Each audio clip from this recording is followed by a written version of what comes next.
إيسومي كان فاشل ملوش أي 30 لازمة وحظه وحش طول عمره، بس كل حاجة بتتغير لما أشهر بنت في المدرسة تصاحبه وتبقى مامي اللي هتعمل أي حاجة عشان تحميه من الدنيا. أنا هستخبى هنا معاك، استخبى معايا.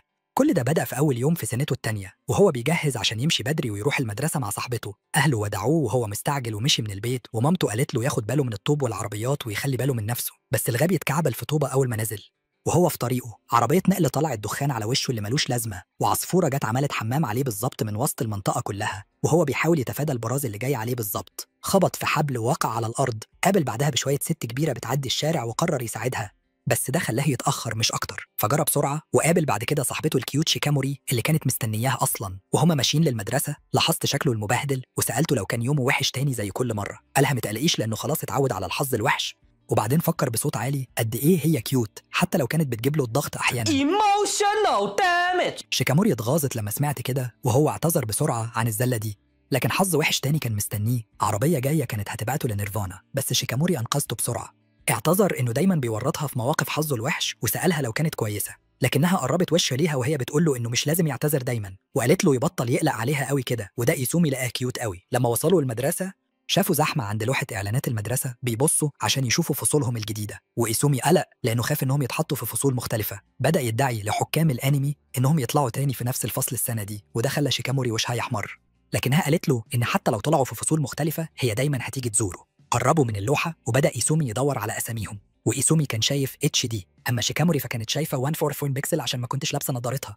إيسومي لقى أساميهم بسرعة واتبسط قوي لما اكتشف إنهم في نفس الفصل. أصحابهم ظهروا بعدها بشوية وكل واحد راح في طريقه. بعدين في الفصل وإيسومي وشيكاموري بيتكلموا مساحة سبورة طارت من إيد طالبة وهي بتمسح السبورة وجت على راس إيسومي بالظبط، بس شيكاموري خبطتها بسرعة عشان تبعدها، لكن المساحة وقعت على راسها هي بدل منه. شكرها إنها أنقذته وقرب عشان ينفض شعرها، بس هي وشها احمر في ساعتها واستأذنت ومشيت. بعدها زمايله في الفصل بدأوا يتريقوا عليه عشان هو نحس بطبعه. حذروه انه ياخد باله وما يسببش مشاكل لصاحبته الكيوت بانها تتورط في نحسه اللي ملوش اخر. وهما لسه بيتريقوا عليه شيكاموري رجعت من التواليت وسمعتهم من بره وهي بتحاول تفتح الباب، وده خلاها تتضايق قوي. دخلت بسرعه وطلبت منه يجي معاها المكتبه في الوقت اللي الثلاث اشكال الوحشه دول كانوا بيتمنوا انها ما سمعتهمش، لكن وهم خارجين بصت لهم بصه موت، وده خوفهم موت. وهم في طريقهم للمكتبه قالت له انه مش لازم يقلق على اللي حصل هناك، بس هو كان متلخبط ومش فاهم هي بتتكلم عن ايه، وهي قالت له متقلقش. وهم مكملين مشي ايسومي فكر في سره ان صاحبته قمر قوي وانه هيكره لو حصلها حاجه بسببه. بعدها ايسومي كان في فصله بيلم كتبه بعد المدرسه لما البغل اللي راسه صفرة ده اللي اسمه اينوزوكا جه يساله لو عايز يتفسح.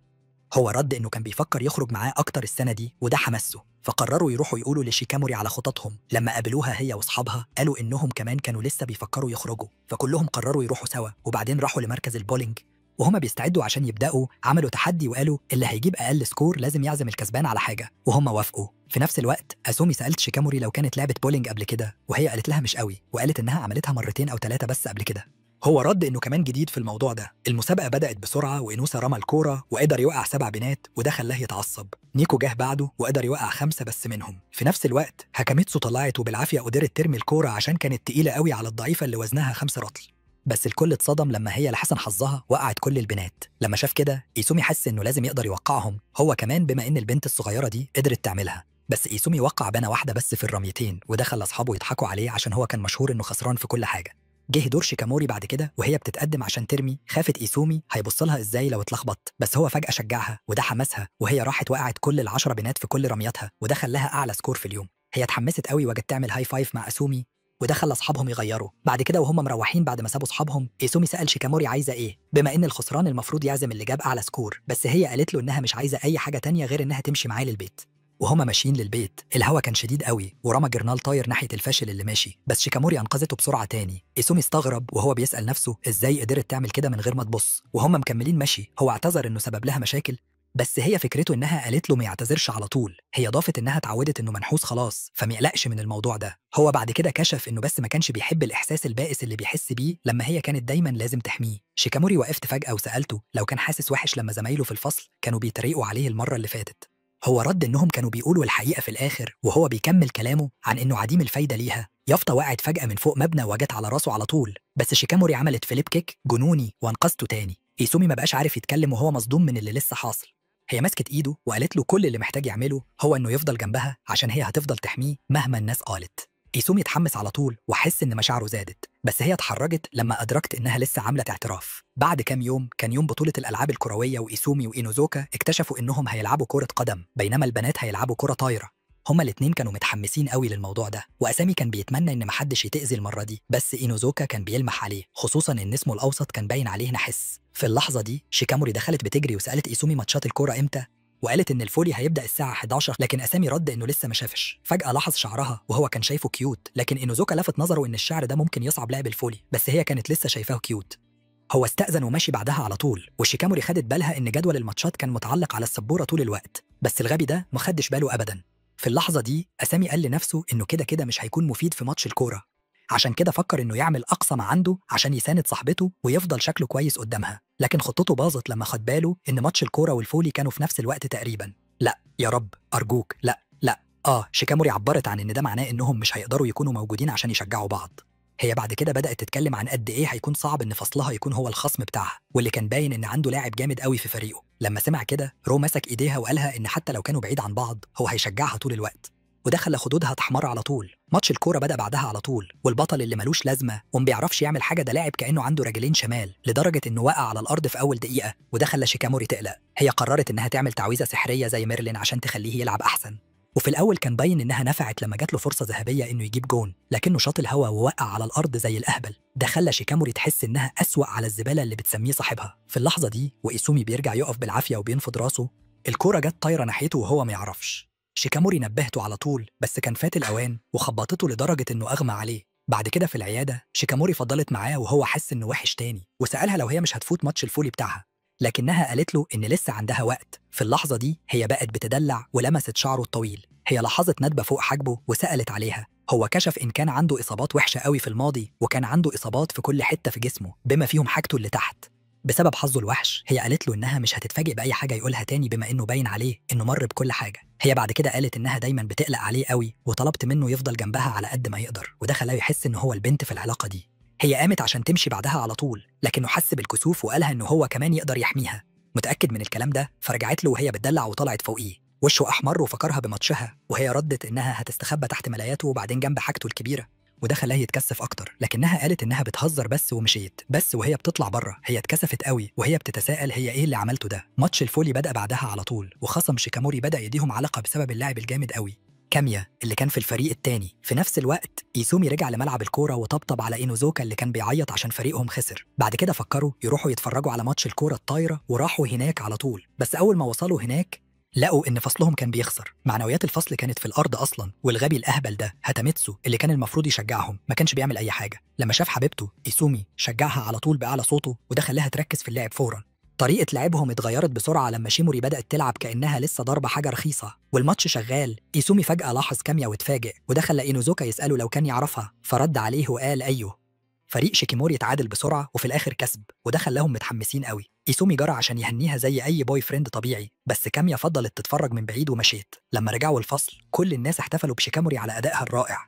إيسومي وهو حاسس إنه بوي فريند فخور هناها تاني، بس هي ردت وقالت إن ده كله بفضله، هو اللي شجعها طول الماتش. قالها إنه معجب بلياقتها الرياضية على عكسه هو اللي خرج من ماتش الكورة بدري، بس هي شجعته وقالت له إنه عمل اللي عليه، وإنه دايما بيبقى شكله كيوت لما بيحاول بكل قوته، وده خلاه يكسف. في اللحظة دي كذا بنت اقتحموا المكان وهم بيطلبوا ياخدوا سيلفي مع شيكاموري وياخدوا اوتوغرافها، وساعتها إيسومي فهم إن صاحبته بقت نجمة. ده استمر كذا يوم بعد كده وبنات كتير بيتلموا حواليها، وده خلى إيسومي زعلان إنه بيخسر صاحبته وهو بيشتكي لإينوزوكا من الموضوع ده. إينوزوكا فجأة شاف كورة جاية عليه فزقه بعيد بسرعة وهو اللي اتخبط مكانه. ده خلى إيسومي يحس بإحساس وحش قوي على طول عشان دخل حد تاني في نحسه اللي ما بيخلصش، وحاول يهتم بيه. بس شيكاموري شافت الموضوع ده بطريقة تانية، افتكرت إنه بقى بيحب السجق وغيرت. بعد ما المدرسة خلصت وإيسومي بيجهز عشان يروح البيت حس بإحساس وحش قوي على اللي حصل في اليوم ده عشان النحس مخلصش بإن إينوزوكا اتخبط. دخل في مشاكل تانية بسببه، واللي انتهت بإن إينوزوكا روح البيت وإيده مكسورة، بس نحس جديد كان مستنيه وهو طالع السلالم اتزحلق وكان هيقع، بس شيكاموري جت بسرعة عشان تنقذه تاني. سألته ليه رايح البيت لوحده، فرد عليها وقال إن بما إنها بقت نجمة ما كانش عايز يبقى عائق. شيكيموري استغربت إيه الهبل اللي بيقوله ده، وقالت له إنه هو اللي دايما عايزة تروح معاه البيت، وده خلى عينيه تنور. بس هي اتهمته إنه بيقضي وقت أكتر مع إينوزوكا مؤخرا أكتر منها، بس هو ابتسم وقالها إنه وحشته قوي، وده خلاها تستسلم. بعد كذا يوم وهما في الفصل إينوزوكا إدى إيسومي تذكرتين سينما جابهم من زميل في الشغل. إيسومي سأله ليه بيديهوله، فرد عليه وقال إنه هيكون مشغول ومش هيقدر يستخدمهم قبل ما صلاحيتهم تخلص. قال لإيسومي يد التانية لأي حد هو عايزه. في الوقت ده شيكاموري كانت بتسمعهم وبدأت تعمل تعبيرات وش غريبة عشان تبين إنها عايزة تروح بس مش عايزة تضغط عليه. إينوزوكا ساب الفصل بسرعة وإيسومي راح عندها مكانها عشان يسألها لو عايزة تروح معاه السينما. هي وافقت على طول حتى قبل ما يخلص كلامه. بعد ما الميعاد بقى أكيد إيسومي قعد في أوضته في البيت ومبسوط قوي إنه هيروح يشوف فيلم مع شيكاموري، بس هو فاق من شروطه وقال إنه ما ينفعش يقعد مستني الميعاد كده، خصوصا إنه كان خرج مرة قبل كده مع شيكاموري كانت كلها نحس في نحس، المطر غرقهم ومحفظته ضاعت منه. بس مع كل ده شيكاموري كانت بتفضل مبتسمة كأن مفيش أي حاجة وحشة، عشان كده المرة دي كان مصمم يتأكد إن كل حاجة هتمشي صح. بدأ يجهز كل اللي محتاجه وحتى ربط خيط في محفظته عشان ما تضيعش منه. بعد ما جهز كل احتياطاته حس إنه يمكن يكون جهز حاجات كتير قوي، بس حاول يشيل الشنطة برضه بس وزنها شده ووقعوا على الأرض. في نفس الوقت شيكاموري كانت في بيتها بتقرا مجلة فوج عن إزاي تكون بنت كيوت من غير ما تتعب نفسها كتير.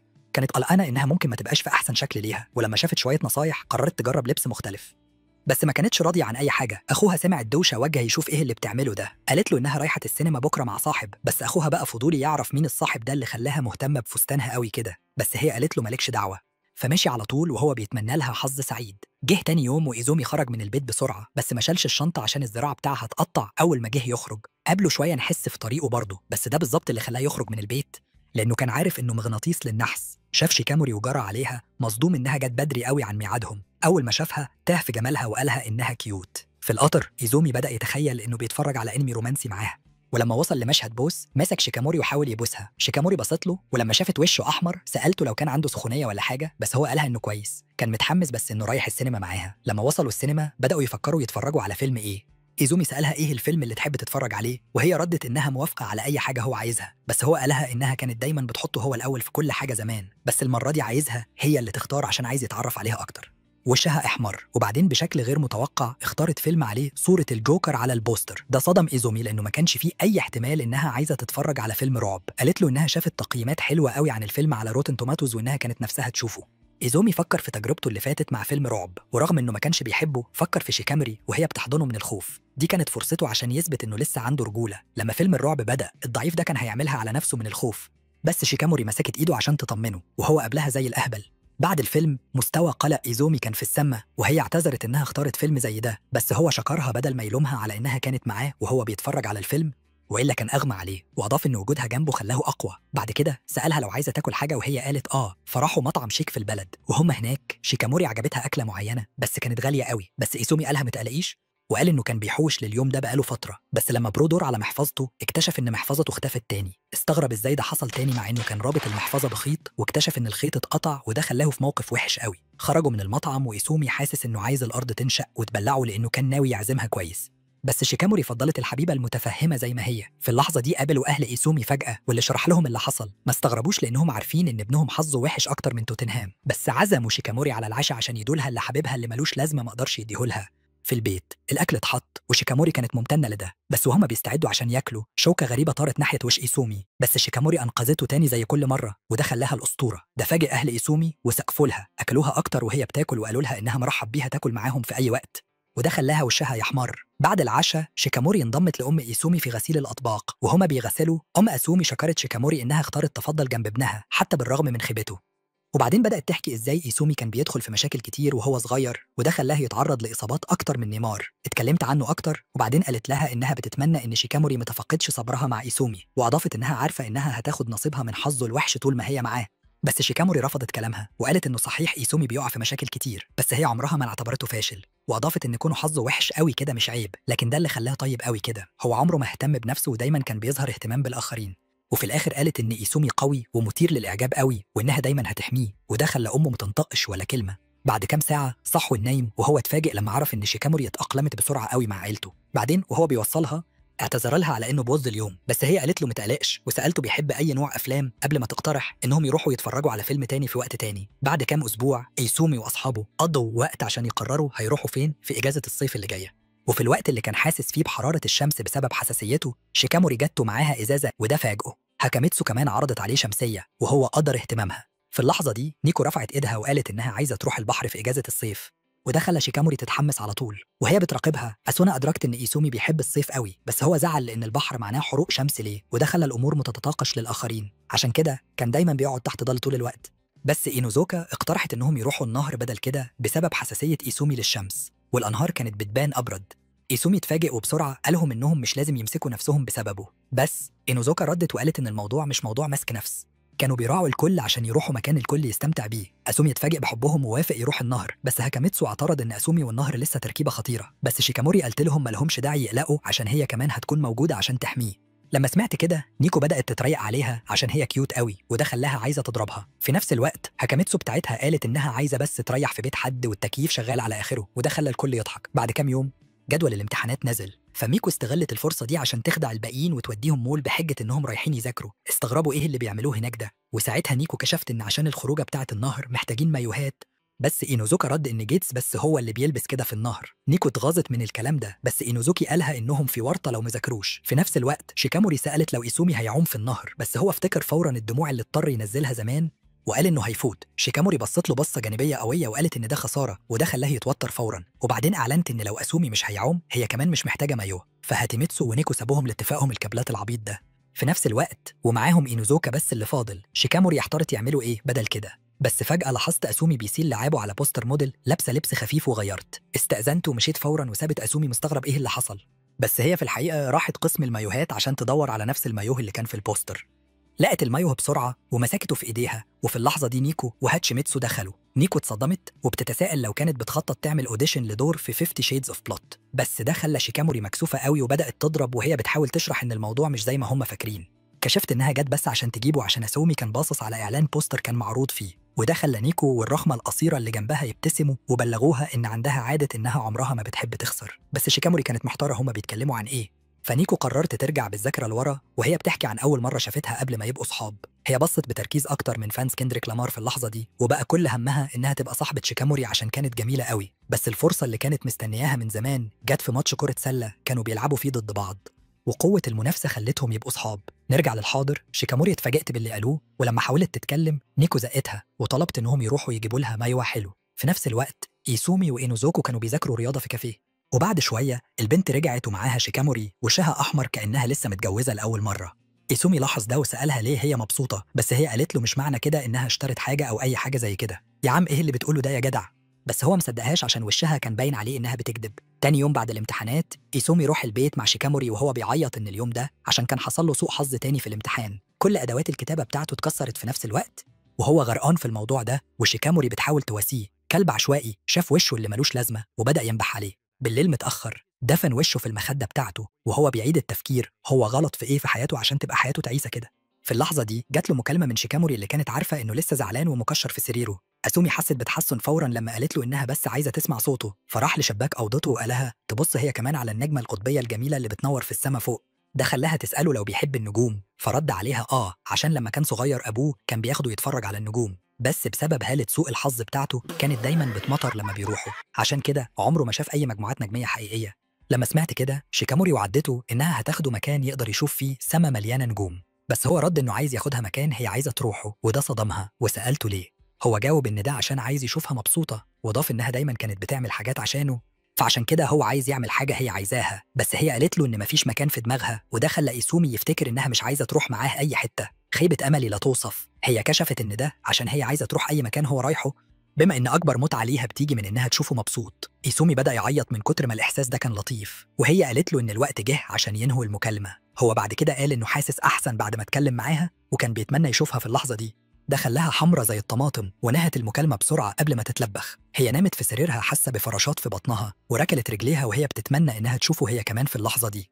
بعد أسبوع أول ما الامتحانات خلصت إيسومي وأصحابه طلعوا على رحلة الصيف بتاعتهم للنهر. أول ما شافوا المية اتصدموا إن سوء حظ إيسومي ما كانش بوظ كل حاجة لسه. في حين إن الشلة كانت متحمسة تنزل المية، إينوزوكا ونيكو قرروا إن الأكل هو الأولوية. دخلوا في وضع التجهيز بسرعة جدا، وإينوزوكا بدأ يقطع البصل كأنه من بتوع هيلز كيتشن مطبخ الجحيم. بعد تقطيعة وحشة واحدة البنات قعدوها على الدكة من غير رحمة عشان الأنمي ميتغيرش من رومانسي لحاجة تقرف. في اللحظة دي إيسومي ماسك السكينة والكل اتوتر وهما بيدعوا إنه ما يقطعش نفسه بالغلط، بس لدهشتهم الولد قطع البصل زي المحترفين. طلع إنه كان بيساعد مامته في المطبخ سنين. شيكاموري سمعت ده ودابت خالص عشان راجلها بيعرف يطبخ. إينوكا هزر إن بمهارات زي دي أسومي ممكن يسرق بنات الكل، بس شيكاموري سكتت الدوشة دي بسرعة. فضلوا شغالين على الشواية بيعملوا شيش طاووق ويولعوا الفحم، بس في حين إن الكل كان مركز على الشوي شيكاموري كانت على جنب بتعمل حاجة في السر. واضح إنها كانت مصممة تبهر أسومي. لما الأكل جهز، شيكاموري بفخر أدت أسومي طبق كانت عاملاه عشانه هو بس. هو ابتسم وهو فاكر إنها شاطرة في كل حاجة، بس في اللحظة اللي داق فيها ندم فوراً على اختيارات حياته. كان أسوأ أكل داقه في حياته، صدمة نفسية، وقع على ركبه وشاف الجنة قدامه مرة واحدة، وده فاجئ شيكاموري اللي استغربت إيه اللي ممكن يكون غلط. قررت تدوق بنفسها ووقعت على الأرض هي كمان على طول. وقتها الكل فاهم إنها ما بتعرفش تطبخ خالص. بس إيسومي خد لقمة تانية، وده خلى شيكاموري تقلق إنه اتجنن، بس هو قالها إنه هياكل كل لقمة عشان هي تعبت في إنها عملته عشانه. الجملة دي خلت عزيمتها تزيد قوي، ووعدت إنها هتتعلم الطبخ عشانه هو بس. أول ما المجموعة خلصت أكل، جات لهم رغبة في الحلويات، وأسومي طلع سامورز بيتي كأنه ولا حاجة، وده خلى الكل يبص له كأنه ابن جوردون رامزي السري. ميل على ودن شيكاموري وهمس لها إنه عملها عشان عايزها تدوق سامورز بتاعه الكريمي. من غير ما تفكر لحظة أكلتهم كأنها آخر وجبة ليها، ولما سألها طعمهم إيه لحست صباعها بطريقة مريبة وقالت له إنها ممكن تاكل سامورز بتاعه الكريمي كل يوم على الفطار والغدا والعشاء، وده خلاه يحس إنه عايز يطير من الفرحة. بعد ما روقوا الفرقة جريت على النهر، بس قبل ما تنضم لهم شيكاموري مسكت إيسومي وطلبت منه يعمل السامورز الكريمي ده تاني، المرة الجاية ليها هي بس في مكانه. بعد كده بدأوا ينزلوا رجليهم ويتشطشوا حوالين بعض، بس شيكاموري كانت قلقانة. كانت لابسة مايوها جديد ومكسوفة توريه لأسومي. في الوقت ده الفوضى كانت مالية المكان والكل بيهزر في المايه وبيزعقوا للاتنين عشان ينزلوا معاهم. فجأة أسومي لاحظ بنت صغيرة زي العفريتة بتتسحب مع الطيار. البنت اللي كانت باين عليها الحيرة في العوامة بتاعتها بدأت تعيط لمامتها، فأسومي عرف إنه لازم يتصرف بسرعة. نزل وراها في المايه وفجأة طلع قدامها، بس البنت الشقية بدأت تضربه من الخوف. هداها وساعدها تعوم ورفعها لمكان آمن، ولما كان خلاص هيرجع حكام الأنمي ضربوه بشد عضلي في رجله، وبقى هو اللي بيتسحب مع الطيار. على الشط تاني نيكو حاولت تقنع شيكاموري إنها توري المايوه بتاعها، بس إينوزوكا وقتها لاحظت إن صاحبها مش موجود. دوروا حواليهم ولقوا البنت الصغيرة اللي كانت خلاص في أمان بس بتعيط جامد. عشان منقذها بقى محتاج إنقاذ. الكل بدأ يتوتر إلا شيكاموري. هي بسرعة قلعت التوب بتاعها زي بطلة من الرخام ونزلت النهر زي أكوا وومان. تحت المايه رؤية إيسومي بدأت تبقى مش واضحة، افتكر إنه خلاص هيلحق أجداده في هديس. بس لا، شيكاموري ما كانتش هتسيب صاحبها يموت وهي موجودة. شدته وطلعته زي الباشا وسحبته على الشط. أول ما بقى في أمان بدأت تزعق له عشان ما نداش على مساعدة، بس هو اعتذر بطريقة لطيفة قوي لدرجة إنها بس اتنهدت وسابته. الفرقة جريت عليهم ومعاهم البنت الصغيرة الشقية ومامتها اللي مش فاهمة حاجة. شكروا أسومي كأنه حاكم نهر، والبنت الصغيرة بس خدوه، وده خلى شيكاموري تغار على طول، بس هدوها وقالوا لها إنها مجرد حركة عادية. بعد ما الكارثة عدت الكل رجع يستمتع، يتشطشوا، يصطادوا سمك ويتبلوا. إيسومي فجأة لمح مايوه شيكاموري وحاجة جواه قامت على طول. مدحها وهي بصت له البصة اللي خلته تقريبا ينسى يتنفس. بعدين عدوا على سوق قريب عشان يجيبوا هدوم ناشفة، وبعدين لقوا محل آيس كريم بالصدفة. إيسومي وشيكاموري جابوا الكونات بتاعتهم الأول وهي عرضت عليه يدوق من الكريمة بتاعتها. لما لحسها هي تخيلت قد إيه هو شاطر في اللحس، قربت منه مستعدة ترد له الجميل، بس إينوزوكا دخل في الصورة في اللحظة دي وقضم كل حاجة، خلى أسومي تنهار. ما سابتش الموضوع يعدي كده، شيكاموري كمان أخد قضمة كبيرة قوي من الكون بتاعه، وهما الاتنين بدأوا يتخانقوا في الوقت اللي أسومي كانت واقفة هناك من غير كون ومخزولة. في الآخر راحوا محطة القطر ولقوا نفسهم في عربية فاضية. في الأول كانوا كلهم بيتكلموا ويضحكوا لسه مبسوطين من الرحلة، بس واحد ورا التاني كلهم غفلوا ما عدا إيسومي. شيكاموري كمان حاولت تقاوم النوم، بس في الآخر نامت على كتفه خلاه يميل جامد. هو شغل نفسه إنه يفكر قد إيه هو محظوظ. بالرغم من كل حظه الوحش كان عنده أصحاب حلوين قوي وصاحبة ممكن تكون فعلا كود غش ماشي على رجلين للحياة. بعد ساعات إيسومي نام أخيرا. شيكاموري صحيت وشافته سند راسه على إينوزوكا، فشدت راسه بالراحة تحت كتفها وسابته يرتاح وهي بتراقبه. بعد كام يوم من رحلة النهر إيسومي جاله سخونية وحشة قوي بسبب الشمس اللي حولت جلده لتوست، وهو حاسس بكل أنواع البؤس جاله تليفون من شيكاموري اللي حاولت ترفع معنوياته. وهما بيتكلموا خبر عاجل عن مهرجان ألعاب نارية جاي نور شاشة التلفزيون بتاعه، وإيسومي حماسه اشتعل على طول. من غير ما يضيع ولا لحظة قال لشيكاموري إنه عايز يروح يشوفه معاها، وهي ما ترددتش. لما جه يوم المهرجان أهل إيسومي ساعدوه يلبس اليوكاتا. مامته موكو بقت عاطفية ودرامية قوي، وهي بتشتكي إنها وحشتها أيام الشباب بتاعة مواعيد الألعاب النارية. بس لما أسومي قال إن شيكاموري عمرها ما شافت عرض ألعاب نارية قبل كده، أبوه أكاسادا بقى جاد قوي وقال إن عنده تريكة سرية ليه. في نفس الوقت في بيت أسومي شيكاموري كانت بتمر بأزمة أزياء، وهي بتعاني عشان تلبس الكيمونو لأول مرة، والعملية كانت بتعذبها زي متدرب من غير أجر. أخوها فوجي سمع صرخات استغاثتها ودخل عشان يساعد، خلاها شكلها يفتح النفس، بس على طريقة الأخ الكبير المعتادة قالها إنها وحشة قبل ما يمشي بسرعة، وساب شيكاموري مش عارفة تتكلم. أسومي وصل المهرجان الأول ومستعد زيادة عن اللزوم بمحافظ كتير، وفلوسه كانت متقسمة فيهم، وهو فاكر إنه مستحيل يخسر التلاتة كلهم. بعد كام لحظة شيكاموري ظهرت بالكيمونو بتاعها، شكلها يجنن كأنها طالعة من مانجا رومانسية صيفية. هما الاتنين اتجمدوا مكانهم مذهولين لدرجة إنهم مش عارفين يتكلموا، وهما بيقشروا بعض في خيالهم زي البصل وبيتسألوا إيه الكنوز اللي مستخبية تحت الهدوم. بعد كده لفوا في المهرجان ومبسوطين بالجو، إيسومي جاب غزل بنات بس لاحظ إن شيكاموري ما خدتش منه، طلع إنها ما بتحبش الحلويات، والاكتشاف ده رجع ذكريات لأسومي في دماغه عن كل المرات اللي أكلها فيها حلويات. شيكاموري وضحت الموضوع وقالت إن بسببه وبسبب السامورز الكريمي بتاعه هي بدأت تحب الحاجات المسكرة وحتى بقت بتجرب أكتر مؤخرا. بعد كده كان في كشك ألعاب رماية والجوائز كانت بتنادي على إيسومي، خصوصا واحدة. الراجل بتاع الكشك شجعه وقال له إنه لازم يبهر صاحبته، بس لعنة إيسومي اشتغلت وضيع كل التسديدات كأنه إيديه مخرومة. بعدين شيكاموري دخلت عشان تجرب حظها، بس الراجل بتاع الكشك استهان بيها عشان كان من معجبين أندرو تيت.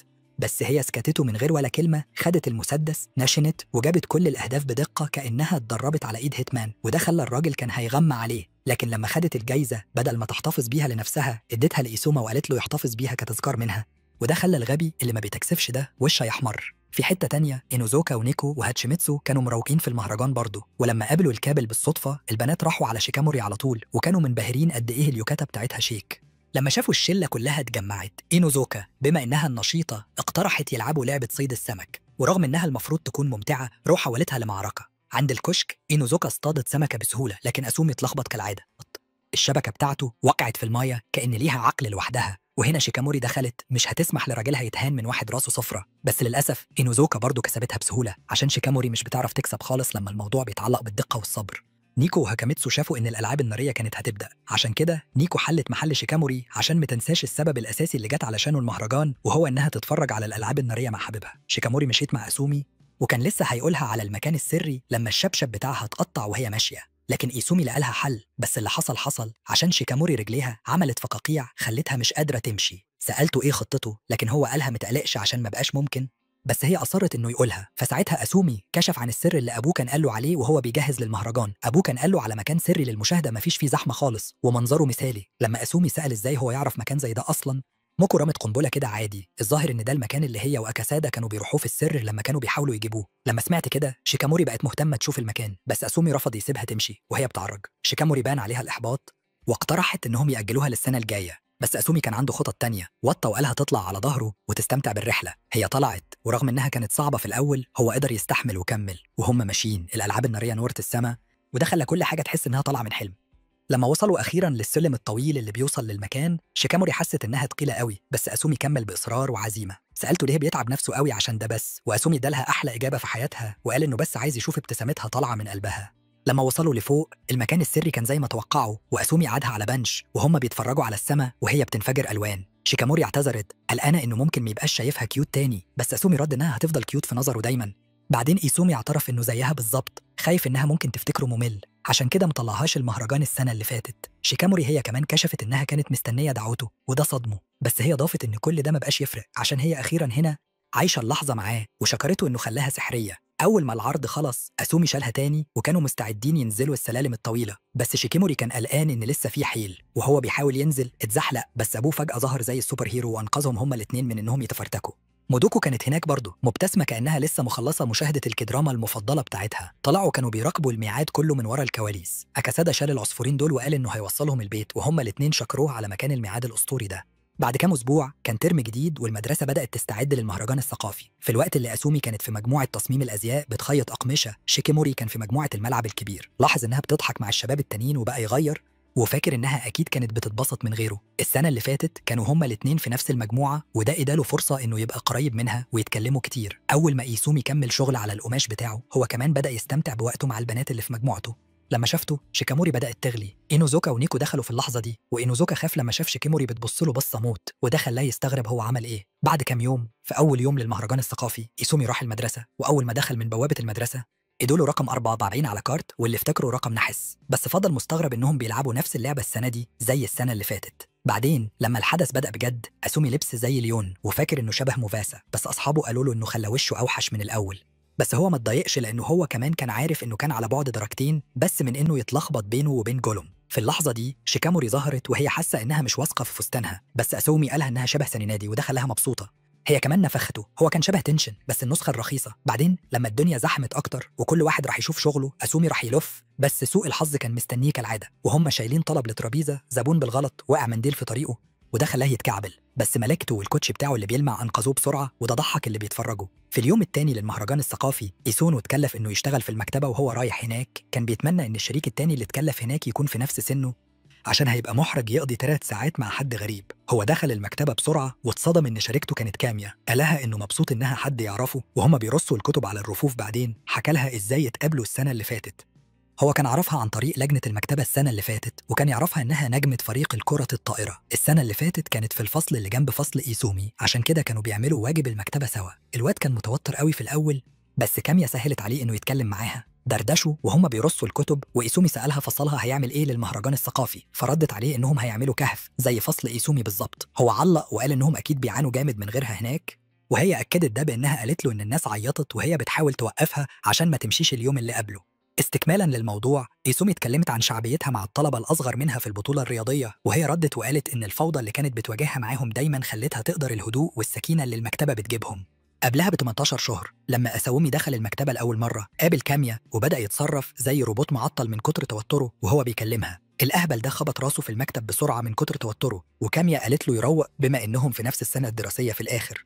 لكن هو قالها إنه متوتر عشان دي أول مرة ليه في شغل المكتبة. بعد كده هي ورته الشغل وهم قربوا من بعض أكتر وأكتر. نرجع للحاضر، هي قالت له إنه باين عليه مختلف عن آخر مرة، ولما سألها ليه هي شايفة كده، هي قالت له عشان هو بقى عنده صاحبة، وده صدمه إزاي هي عرفت ده. كاميا ردت وقالت إن نيكو هي اللي قالت لها، وبعدين بدأت تتكلم كتير، وده خلى أسومي يفكر إنها بتتكلم أكتر من العادي النهاردة. هي فجأة سألته إزاي هم ارتبطوا ببعض، وده خلاه يسألها ليه هي عايزة تعرف، وهي قالت له إنها مجرد فضولية عشان هي مش بتتكلم عن العلاقات كتير. لما إيسومي اتأخر في الرد، هي بقت جريئة أكتر وزقته على رف، وقالت إنها مهتمة بشيكاموري. إيسومي بقى خايف ومندهش إن كاميا خرجت عن طبيعتها، وهو تساءل لو هي بتحب شيكاموري بطريقة مختلفة. في مكان تاني جوه المدرسة، قائمة أرقام الكابلات كانت متعلقة على اللوحة، ولما شيكاموري بصت بدأت تغلي زي ما تكون هتنفجر عشان هي وأسومي ما طلعوش ليهم أرقام متطابقة. نيكو استغربت ليه هي زعلانة قوي كده، وحتمتسو شرحت إن لعبة أرقام الكابلات دي لعبة بتتلعب في المهرجان الثقافي بين الطلبة، حيث الأرقام بتتوزع عشوائي على كل واحد، واللي بيطلع ليهم أرقام متطابقة المفروض يتصوروا سوا عشان يختموا القدر اللي هيخليهم سوا للأبد. دي كانت الطريقة اللي شيكاموري بدأت توعد بيها أسومي. شيكاموري بعد ما فكرت كتير قلت لهم إنها عرفت هتعمل إيه، هي هتدور على الشخص اللي معاه رقم مطابق لأسومي وتتبادل رقمها معاه. في نفس الوقت كاميا كانت لسه بتضغط على أسومي عن إزاي هو وشيكاموري اتقابلوا، وهو قرر يقولها. هو كشف إنهم كان ليهم أرقام متطابقة في المهرجان الثقافي اللي فات، وبينما شيكاموري كانت مكسوفة تطلب منه يتصور معاها، أسومي اقترح إنهم يتمشوا. هم بسرعة لقوا كشك التصوير بتاع أرقام الكابلات، وده خلى أسومي يفكر إنهم يتصوروا سوا. لكن شيكاموري اللي هي الجريئة كسرت حاجز الخجل وطلبت صورة معاه مباشرة، وهو وافق وقال إنه كان ناوي يطلب منها كده برضه. لكن سوء حظ تاني كان مستني عشان يبوظ اللحظة. هو ملقاش كارت الرقم بتاعه تاني. هو بقى مكسوف قوي واتمنى لو يقدر ينط من جبل فوجي، لكن هي قالت له ما يقلقش وقالت إنهم هيدوروا عليه.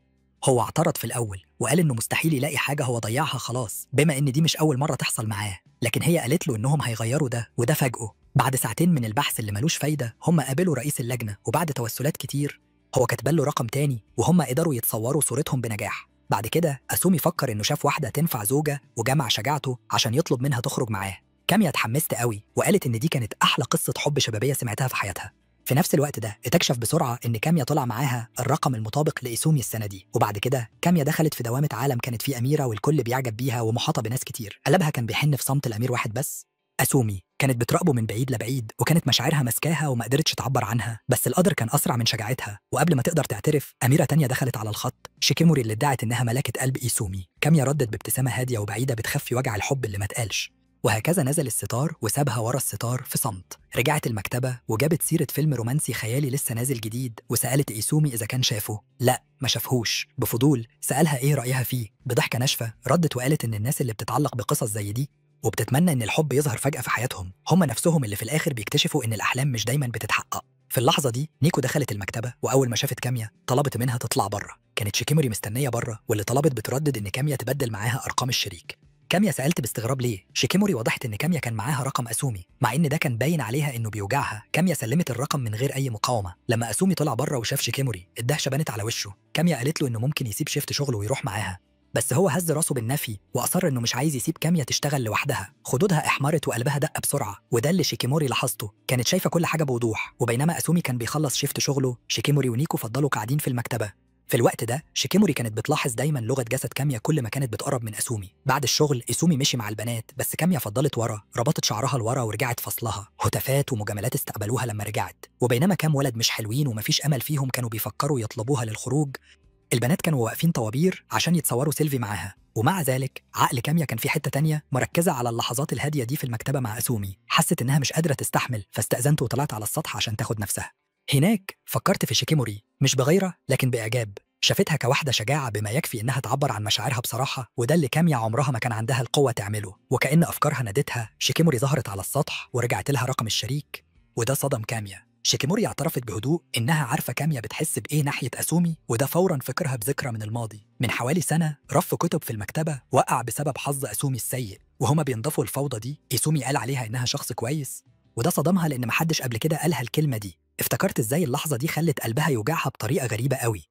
كاميا أدركت دلوقتي إن من بين كل الناس شيكيموري البنت اللي إيسومي بيحبها هي أكتر واحدة فهمتها. بس بدل ما شيكيموري تزعل وتتضايق وتحذرها إنها تبعد عن حبيبها، هي قدمت بس تعاطف وقالت لو هي عندها مشاعر لأسومي يبقى ده معناه إنها شخص كويس. كاميا طمنتها إنها عمرها ما خططت إنها تعترف بمشاعرها، لا لأسومي ولا لأي حد. افتكرت إزاي أيامها كانت دايماً أحلى لما كانت بتسيب الفصل عشان تقابله في المكتبة. هو كان شايفها مش البنت الكاملة اللي الناس بتعجب بيها، لا كان شايفها زي ما هي بجد، ضعيفة متلخبطة وعاشقة. دموعها نزلت على خدودها وهي بتعترف بذنبها، ندمت على مشاعرها وقالت إنها كان المفروض متعديش حدود الصداقة، وبعدين وعدت إنها عمرها ما هتقرب من أسومي تاني. بس شيكاموري فجأة قطعت الرقم وصدمتها. شيكاموري شدت كاميا لحضنها واعتذرت وقالت إن اللي قلبه زي قلبها عمره ما المفروض يتكسف من مشاعره. كاميا انهارت في حضنها، بس بعد ما هديت كاميا قالت لشيكاموري ترجع لإيسومي عشان أخوها أكيد حاسس إنه ملوش لازمة من غيرها.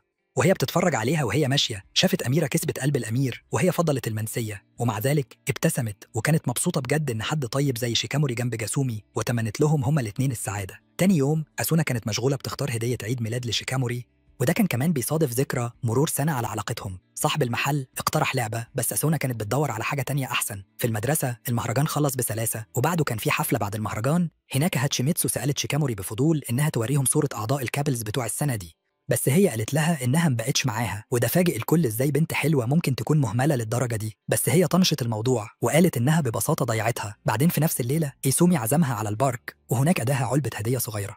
شيكاموري فتحتها لقت عقد على شكل قلب، وده فاجئها. إيسومي عرض إنه يلبسها لها، وهي دفعتها وقعت خالص عشان ده ما كانش هو، وبعدين وعدها إنهم هيفضلوا مع بعض دايما. بس حاجة نغزتها وقالت له إن هو متغيرش، وإنها خايفة إن ده يبعده عنها في يوم من الأيام لما الناس هتبدأ تشوفه زي ما هي شايفاه. وبعدين طلبت منه إنه عمره ما يتغير، بس إيسومي طلع لقدام كأنه عايز يدي خطاب، وقال إنه فعلا اتغير وإن هي اللي غيرته للأحسن. وبعدين قال لها تثق فيه أكتر، وزي ما يكون كده شيكاموري بدأت تعيط من كتر الفرحة. وهي بتعيط ضحكت وقالت إن مهما بنات كتير جريت ورا سحره هي عمرها ما هتسيبه. إيسومي قام عشان يمشي، بس شيكاموري فكت شعرها وسألته إيه رأيه، وده خلاه مذهول من جمال حبيبته. بعد كام يوم إنوزاكا وصل المدرسة وقابل نيكو اللي كانت خلاص في حالة ذعر كاملة بعد ما عرفت إن إيسومي عيا، بس هو بهدوئه المعتاد طمنها إنه سمع عن الموضوع ده خلاص، وإن إيسومي فعلا طلب منه ياخد له ملاحظات. وفي نفس اللحظة شيكاموري ظهرت وهي متضايقة بشكل واضح إن إيسومي ما جالهاش عشان يطلب مساعدة. بس إينوزاكا اتلخبط وما قدرش يفهم ليه البنت دي كان فاكر إنها منافستها وهو كان بيحب جيا بوضوح. بعدين فضفت بضيقه للبنات. المفاجأة إنهم قالوا له إن حتى لما قربوا من إيسومي شيكاموري عمرها ما غيرت. ده خلى إينوزاكا يستغرب لو شيكاموري فعلا كانت ما بتحبهوش. بس نيكو دخلت في الموضوع وقالت إن شيكاموري كانت مرة اتكلمت عنه. باين كده إن شيكاموري كانت قالت قد إيه إينوزاكا وإيسومي قريبين من بعض، بس بدل ما تفرح إن حبيبها عنده صاحب جدع لقيت نفسها بتغير عليه بجد. إينوزاكا طلب يعرف إيه حكايتها، ونيكو طمنته إن شيكيموري مش بتكرهه خالص. بعد المدرسة شيكيموري سألت لو ممكن تيجي معاهم لبيت إيسومي مع إينوزاكا، وهو وافق. وهما ماشيين نيكو بصت لهاتشيميتسو وقالت لها لازم تمشي وراهم. وهما في طريقهم لبيت أسومي الدي وقفوا عند بقالة. شيكيموري كانت عايزة تجيب أقراص كحة لأسومي بس ما كنتش عارفة تختار إيه. بصت لإينوزاكا عشان يساعدها وهو بس مسك واحدة من غير ما يفكر، وبعدين جت المفاجأة الصادمة. نادته يا أخويا وهي بتسأل عن أنواع البونبون. هو شاور على واحدة بطعم العنب، وأول ما الاتنين استوعبوا هي نادته إيه شيكيموري اتخضت وجريت على الكاشير من غير ما تدي أي تفسير. بعد ما دفعت سلمته بونبون العنب، وده فاجئه. لما سألها ليه اعترفت إنها عارفة قد إيه هو بيحب الحاجات اللي بطعم العنب، وإنها كانت هتديها له كده كده. وهم خارجين من المحل قابلوا هاتشيميتسو اللي الظاهر إنها اكتشفت سر ليه شيكاموري كانت بتتصرف ببرود مع إينوزاكا. اتحولت لشيرلوك هولمز على قدها. هاتشيميتسو أعلنت إن شيكاموري شايفة إينوزاكا صورة طبق الأصل من أخوها الكبير، واحد كان بيتعامل معاها ببرود. إينوزاكا مصدقش في الأول، بس لما بص في وش كاموري كل حاجة وضحت. والغريب في الموضوع إن استيعابه للموضوع ده خلاه مبسوط شوية. هاتشيميتسو بعد كده لاحظت البونبون وطلبت شوية، بس إينوزاكا قالها متقدرش تاخد أي حاجة عشان دي جاية من واحدة بتموت عشان أخوها الكبير ياخد باله منها. شيكيموري بصلهم بصة موت بعد كده على طول، وهما الاتنين اعتذروا في ساعتها. في نفس الوقت إيسومي كان لسه في البيت مستني دواه وملاحظاته، وكمان كان بيتمنى يشوف شيكاموري. بعد كام يوم شيكاموري ونيكو راحوا المول سوا، وهما بيتفرجوا على المحلات لمحوا كاميا قاعدة ومستريحة جوه مكتبة. في الوقت اللي شيكاموري كانت مترددة تسلم، نيكو عملت انتقال فوري وما ضيعتش وقت في إنها تسلم. بعد ما سلموا على بعض، نيكو عزمت كاميا تيجي معاهم في يوم بنات، وده كان مفاجأة للكل وخصوصا نيكو. كاميا وافقت بجد، وده خلى نيكو كانت هتطير من الفرحة عشان هي عمرها ما عرفت تخلي كاميا تخرج معاها قبل كده. التلاتة دول راحوا مغامرة لعبوا بالعرائس واتفرجوا على الجراوي وخدوا صور تستاهل إنها تتحط على انستجرام. في وقت من الأوقات نيكو دخلت الحمام وكاميا سألت شيكاموري إزاي تستخدم ماكينة المخالب. شيكاموري شرحت لها كل حاجة، بس كاميا كانت لسه وحشة فيها، عشان كده شيكاموري دخلت بنفسها وقلبت وحش على الماكينة. كسبت جبل من السناكس كأنها بتجمع نقاط خبرة XP، وبدل ما تحتفظ بالحاجات الحلوة دي لنفسها سلمتهم لكاميا، وده فاجئها وسألتها ليه، بس شيكاموري قالت لها إنها ليها، وده ولع روح المنافسة عند كاميا ووعدت إنها هترد لها الجميل بطريقة ما. لما نيكو رجعت لقت كاميا بتهزر وبتضحك بجد، وده جابلها موجة حنين للماضي. قبل كده كاميا كانت دايما بترفض دعواتها والناس حتى كانوا بيقولوا لنيكو تبطل تحاول، بس النهارده كانت بتشوف حاجة مختلفة عشان كاميا كانت باينة عليها السعادة بجد.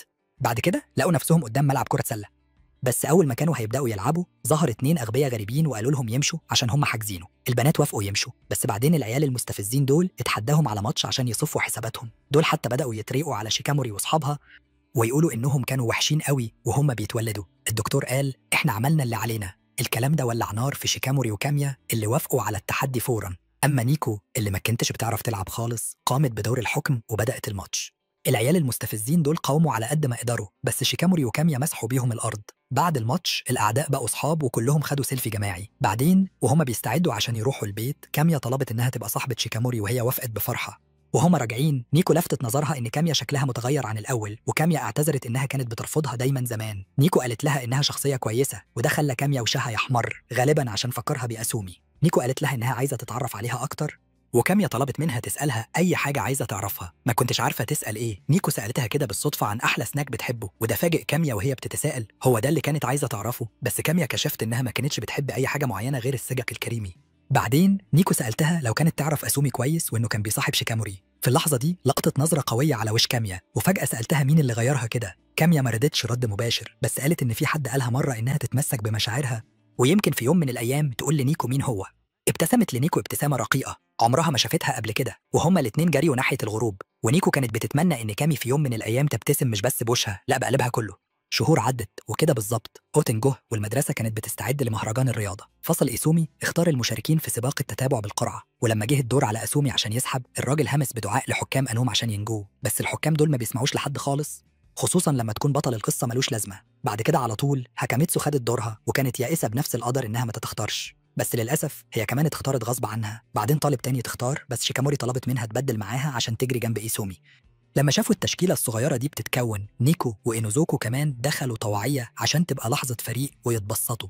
في الوقت اللي شيكاموري كانت بتحاول تلفت نظر أسومي بفعلها النبيل، وهي طبعا كانت مستنية تصفيق، أخونا كان مشغول قوي بيشجع إينوزوكا عشان انضمت، وده خلى شيكاموري تبدأ مرحلة الغيرة بتاعتها. بعدين الفريق عمل تجمع صغير قبل السباق، وهاشيميتسو حذرت الكل إن رجليها القصيرة مش بتاعت سرعة، في حين إن أسومي كمان اعترف إنه مش بتاع جري زي نجوم المضمار. شيكاموري حاولت تقول كلام تحفيزي كده أي كلام، بس إينوزوكو سبقتها، وده نرفز شيكاموري عشان ده كان المفروض يخلي شكلها جامد. نيكو دخلت في الكلام وقالت إنهم ممكن يخسروا بس هيتبسطوا قوي، وده خلى أسومي يحس كده بهدوء إن الموضوع ده ممكن ما يكونش وحش في الآخر.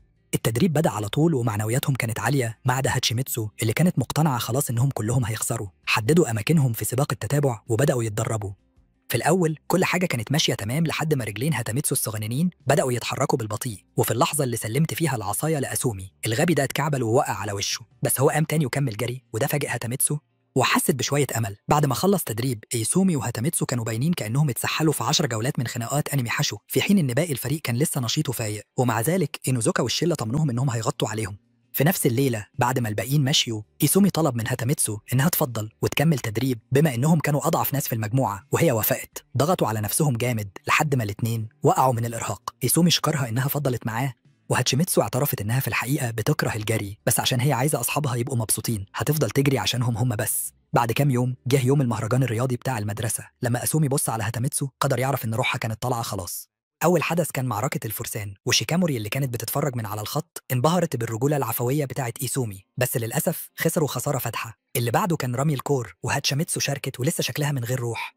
بس أصحابها شجعوها وهي قررت إنها تبذل كل مجهودها. الناس شككوا إذا كانت هتقدر ترمي أصلاً بالدراعين دول اللي زي دراعات الهوبيت، بس فجأة هاكاميتسو اتحولت لقصة أنمي لوحدها، رمت الكور زي أستاذ جيدي وكسبت اللعبة، وده خلاها مجهدة بعدها. بس في اللحظة اللي أصحابها شكروها نورت زي عصاية الإضاءة. وأخيراً سباق التتابع وصل. إينوزوكا ونيكو دعوا في صمت لحكام أنوم بيتوسلوا ليهم إنهم ما يخلوش إيسومي يقع. هاكاميتسو كانت قلقانة تاني، بس شيكاموري مسكت ايديها وقالت انها متوتره هي كمان. بس هاكاميتسو كشفت الكذبه على طول وهي عارفه ان شيكاموري كانت دايما عايزه تكسب. اول ما السباق بدا نيكو خدت الصداره وكسحت المنافسه، وبينما هاتشيميتسو كانت مستنيه دورها بقلق جالها كام كلمه مهدئه من شيكاموري. نيكو سلمتها العصايه وهاتاميتسو انطلقت وشها كان باين عليه انها شافت بلاوي. بقت ابطا وابطا لحد ما خسرت الصداره بتاعتهم وخلصت في المركز الاخير. بس هي اتفاجئت ان رجليها ما كانتش بتتحرك بالرغم انها كانت بتجري بكل قوتها. وبعد شوية اتكعبلت ووقعت، فضلت على الأرض بتلف في دوامة لحد ما إيسومي زعق لها، فقامت على طول وعدت الألم وسلمت العصاية لإيسومي. إيسومي بدأ يجري وهو في المركز الأخير، وبينما كل ده كان باين كأنه لقى جليتش من فترة حظه السيء، القدر كان ليه رأي تاني. جزمته اللي شكلها زي الديب سخنت وطلعت من رجليه في نص السباق. كان على وشك إنه يستسلم، بس فجأة افتكر هاكاميتسو وهي بتقول له إن السباق معتمد عليه، فتشجع وكمل جري بالجوارب بتاعته كأن حياته معتمدة على ده. وده فاجئ الجمهور. إينوزوكا استنى دوره وطلب من هاتشيميتسو إنها تشجعه، وهي عملت كده على مضض. أسومي سلم العصاية لشيكاموري بسرعة وهو مؤمن تماما إنها هتعمل سحر، ومدفوعة بتحفيز إيسومي شيكاموري انطلقت لقدام زي ضربة البرق. عدت خصومها بسرعة البرق والجمهور كان هيتجنن. في نفس الوقت إينوزوكا كان معجب بيها، بس لما شاف نظرة شيكاموري عرف على طول إنه لو بوظ الدنيا دي هتطلع عينه. بس هو قرر يثق في فريقه وفي نفسه. ولما استلم العصاية إينوزوكا انطلق وجرى بكل قوته وأصحابه كانوا بيهتفوا له، وبكده هو كسب السباق والكل احتفل. إيسومي جرى بسرعة على شيكاموري وحضنها وقالها إنها أحلى بنت في الدنيا. في نفس الوقت هاكاميتسو كانت بتبص عليهم وكانت مبسوطة وممتنة إنها محظوظة إنهم كلهم في حياتها. من كام سنة فاتوا كان يوم عادي في بيت عيلة أسومي. مامته اللي كانت صاروخ موتو صحته للمدرسة زي كل مرة. بعد كام دقيقة أسومين الصغير خرج ولقى عجلة سريعة كانت هتفرمه، بس بدل ما يتأثر طول عمره هو نفض الموضوع كأنه يوم تلات عادي. في المدرسة الممرضة عالجته وقالت له ما يقلقش من الرحلة المدرسية اللي جاية لأنها هتكون موجودة هناك برضه. بعدين في حصة الألعاب زمايله سألوه لو هيجي معاهم الرحلة، مع إن إيسومي تردد لأن بصراحة حياته كانت فيلم فاينل ديستنيشن بالظبط.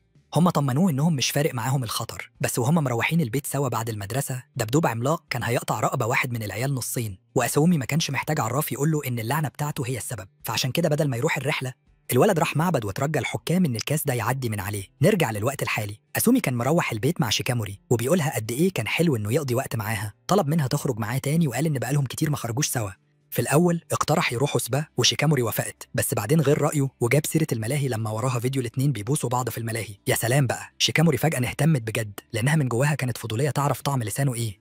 بعد كام يوم شيكاموري راحت المول مع اخوها فوجي اللي كان بيوصلها وكان مصدر ازعاج شخصي ليها. هم اتقسموا عشان هي تعرف تتسوق براحتها. في واحد من المحلات شيكاموري لقت نفسها محتاره بين لبس كتير بتحاول تقرر اي شكل هيخلي كومي عايزه تسقف، بس هي في الاخر مشيت من غير ما تشتري اي حاجه. بره قابلت فوجي تاني بالظبط وهو محاط باتنين ستات وحشين كانوا بيعكسوه. شيكاموري لما شافت اخوها محرج قد ايه شدته بعيد عن المكان. لما البنات سالوها هي مين شيكاموري بس بصلهم بصه جامده وهم رجعوا لورا مفترضين انها صاحبه فوجي النكديه. فوجي كان مكسوف قوي ان اخته الصغيره هي اللي اضطرت تنقذه، وهي ما بطلتش تتريق عليه عشان كان شخصيه ضعيفه NPC زمان. شيكاموري وهي اصغر كانت بتتدرب كاراتيه مع فوجي. هي كانت مسيطره على قسم الولاد كانها لعبه عيال، وفوجي كان دايما بيضايقها ويقولها يا زباله، نصها اهانه ونصها تحفيز. في البيت مامتهم الصارمه طبخت اكله دسمه طعمها كان زي الفحم، بس بعد ما فوجي اكلها شيكاموري اللي كانت قلقانه كملت اكل برضه. في نفس الليله فوجي قالها انه مش هيروح الدوجو معاها تاني وانها لازم تروح لوحدها. مامتهم سالتها لو لسه عايزه تلعب كاراتيه، ولاحظت ان فوجيك هو اللي خلاها تبداها اصلا. شيكاموري قالت لها انها عايزه تكمل مش عشانه لكن عشان هي عملت صحاب هناك، فمامتها ابتسمت لما شافت بنتها بتعتمد على نفسها. دلوقتي في المدرسه كام بنت كانوا بيتنمر عليهم شويه عيال مستقويه، ده فضل لحد ما شيكاموري ظهرت وشكلها كانت مستعده تتخانق. الولاد حاولوا يعملوا نفسهم جامدين بس في الاخر رجعوا لورا. البنات شكروها وهزروا ان الولاد غالبا معجبين بيها، بس شيكاموري ما فهمتش لان الرومانسيه كانت غريبه عليها. سنين عدت وشيكاموري فضلت تتمرن مع كيد وفي الاخر بقت تتمرن مع اخوها. هي افتكرت انها كسبته بس فوجي غلبها من غير ما يتعب وقالها انها لسه مش تمام. وهي مروحه البيت فوجي سالها ايه نوع الشمسيه اللي بتستخدمها، هي ما كانتش تعرف، قالت بس انها الشمسيه المشهوره. ده ضايق فوجي لما شافها بتقلد كل الناس. فجاه كده قالها انه هيبطل كاراتيه. هي اتصدمت، هو كان البطل اصلا. هي اتضايقت انه بيعمل اللي على مزاجه وخلاص، بس فوجي قالها انها لازم تلاقي حاجه خاصه بيها مش تمشي وراه هو أو ورا مامتهم أو ورا أي حد تاني. تاني يوم في الفصل واحدة من صحاب شيكاموري سألتها لو بتقرا مانجا. شيكاموري قالت إنها لأ، بس ساعات بتقلب في مجموعة أخوها، وده ولع حماس صاحبتها اللي على طول بدأت تتكلم بحماس عن مانجا رومانسية لسه لاقياها. هي سلفتها لشيكاموري، وبعدين بالليل شيكاموري قرأتها في أوضتها، وده خلى قلبها يدق لأن الرومانسية كانت حاجة خيالية بالنسبة لها. بعد كام يوم شيكاموري شاركت في بطولة كاراتيه وفعلا كسبت. هي اتأهلت للبطولة القومية، بس بدل ما تكمل قالت لأصحابها إنها هتبطل. كانت عايزة تعيش الحب، بدأت تلبس شيك ولبست عدسات لاصقة ونزلت الجيم عشان تخس شوية، كل ده عشان تحول نفسها لشخص جديد. شهور عدت. في أول يوم ليها في الثانوي شيكاموري وصلت شكلها بنت صاروخ. كان عندها هدف واحد، تلاقي شاب مز تقع في حبه. وقتها شافت أسومي واقف جنب عامل نظافة وبصص على شجرة، باين كده ورقة الامتحان بتاعته طارت وعلقت فوق. عامل النظافة عرض يجيب سلم، بس شيكاموري قالت لأسومي إنها ممكن تطلعها بنفسها. هو اتخض، فاكر إن سوء حظه ممكن يخليها تتأذي، بس هي طلعتها برضه ومسكت الورقة كأنها واحد صاحبها. بعد كام يوم اتقابلوا صدفة تاني في المدرسة. أسومي شكرها إنها ساعدته وقالها عن سوء حظه المزمن. هو كمان قال إنه مبسوط قد إيه إنه شافها تاني. التعليق الصغير ده لمس قلب شيكاموري، ولما حاول يمشي بسرعة وهو مكسوف هي وقفته وسألته عن اسمه. ده كان أول لقاء رسمي ليهم. نرجع للحاضر. شيكاموري فتحت قلبها لأخوها عن عدم ثقتها في نفسها وإنها حاسة إنها لسه مش حلوة كفاية. في واحد من المحلات لمحت روج غالي كانت عايزاه جدا. فوجي بص عليها في اللحظة دي وافتكر أخته الصغيرة اللي كانت بتمشي وراه في كل حتة. دلوقتي هي بتشق طريقها بنفسها. في الليلة دي وشيكاموري بتجهز نفسها لميعادها لقت الروج ومعاه ورقة من فوجي بيتمنى لها حظ سعيد. هي أدركت إنه هو اللي اشتراها لها، واللفتة دي لمستها جدا. تاني يوم لبست الروج وخرجت لميعادها وسابت وراها أخ ما كانش ممكن يكون فخور بيها أكتر من كده. في الملاهي أسومي كان وصل الأول، متحمس زي طفل صغير مستني بابا نويل، متحمس على الآخر بعد ما رتب خطة الميعاد المثالية في دماغه. شيكاموري وصلت شكلها بنت صاروخ بالجاكيت بتاعها، وده لوحده خلى أسومي يدخل في حالة انهيار عاطفي كامل. أول ما دخلوا البارك شيكاموري احتارت تروح فين الأول، بس إيسومي كان خلاص حمل الجي بي اس في دماغه وسحبها على محل اللبس التنكري كأنه راجل في مهمة. أداها ودان حيوانات منفوشة، بس شيكاموري ما كانتش طايقاها، بصت للحاجات دي كأنها حاجات ملعونة. بس أول ما إيسومي قالها إنه نفسه يشوفها لابساهم استسلمت. بدل الودان اختارت كاب بتاع ست شياطين ورمته على نفسها كأنها هتعمل سحر أسود. بعد كده راحوا يتمشوا للعبة الجميلة النائمة، بس لما شافوا وقت الانتظار 90 دقيقة الاتنين كبروا 5 سنين. ومع ذلك إيسومي فتح بقى ورغي كتير عن اللعبة وكأنه قاعد على قهوة. بس شيكاموري ما كانتش تعرف إيه هي الجميلة النائمة دي أصلاً، وده فاجئه. سألها إيه قصتها المفضلة ساعتها، ولما قالت البطة القبيحة اللي هي قصة كئيبة سألها إذا كانت اتعرضت لصدمة وحشة وهي بتكبر. أصل مين اللي يحب حاجة زي دي في السن ده؟ إيسومي سألها بعد كده إذا كان عندها أي أحلام، وشيكاموري ضربته دروب كيك عاطفيا لما قالت ان حلمها اتحقق خلاص لما بقى هو حبيبها. الوقت كان ممكن يطول 5 ساعات وهم ما كانوش هيلاحظوا عشان الاتنين كانوا بيتكلموا كأن عندهم قصة فرعية في انمي خاصة بيهم.